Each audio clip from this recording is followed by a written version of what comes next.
I am here with Kevin Kirshman, a science teacher at Ripon High School in Ripon, just outside of Modesto. Kevin has been a member of the board of directors of the California Environmental Technology Education Network for a number of years, representing the high school teachers in Northern California. He worked with us with some of the development as far as on the web mapping mini course, and he's been using some of our the structured exercises with his science, particularly his earth science units with predominantly ninth graders. So I figured that we'll ask Kevin as far as on that and how that has worked out. And the first question I've got for you is, how easy are these lessons to use as far as a teacher tool? The lessons are pretty easy to use. They come with the PDF that you can run off for the students with the questions and the instructions on that, and then the links to the ArcGIS maps, for instance, in the case of the ones I used.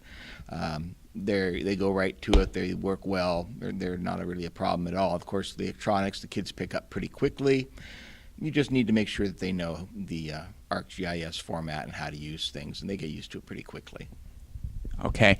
Now, on those lessons, as far as getting through, as far as on the structured lessons, as far as the time requirement, as far as class time, how long does it usually take to get through typically on one of those lessons?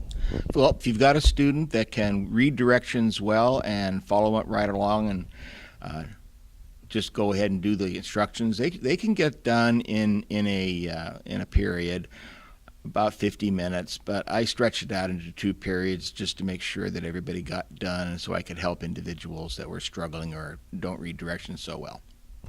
Okay. So with the complexity of the technology skills as far as for the students, as far as on that interface, how easy or difficult do the students find to utilize that particular interface as far as on the tools template of the story maps?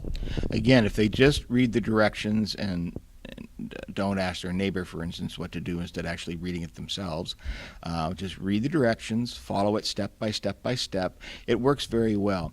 Where they would get into problems on occasion was when they had to switch layers on or were told to switch them off, and they didn't read carefully enough, and they left something where on or off and they shouldn't. Things could get a little confusing there, but it's because they didn't follow the directions. So you have to kind of back them up to see, okay, what did you not do? And then they go from there, and then they're back on track again. It's really hard to get lost too bad. Okay. So on this, as far as we'll do it 2 parts, as far as, in specific to your class, of how well are the lessons fitting into what you are teaching as far as your own content, and then with you having a good familiarity with the changes with next generation science standards, how are these lessons fitting in as being an NGSS lesson? Yeah. It's good. The engineering practices, for instance, and they want you to have the kids construct something or do something technologically using the computers is what you're going to end up doing there probably. So it does work in very well there, and it gives them the skills into the mapping programs as well beyond that. So it's a good way to bring the NGSS ideas of getting into the technology pretty well. Okay, and then fitting in specific to your curriculum as far as on those lessons? Very well. Our curriculum is in the process of changing, just like just about everybody else is trying to switch around with NGSS.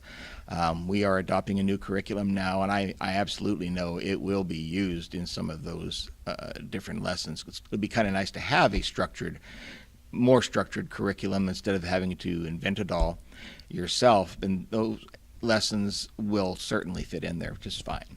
Okay.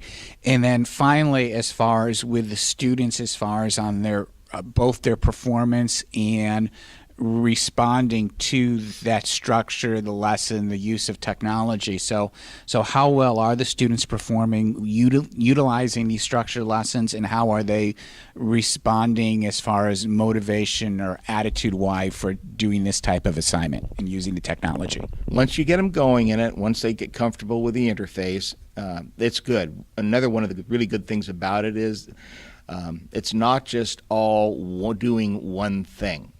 they actually were able to go and find embedded videos, for instance, and play different things outside the interface itself to learn about some of the topics that they're being asked to deal with in the lesson. Okay, Kevin, I thank you very much in helping out. And I will also say that as far as the teachers that I have worked with on the web mapping mini course, that you're one of those that have mastered fairly well using the ArcGIS Online interface on your own. Thank you. I do thank you.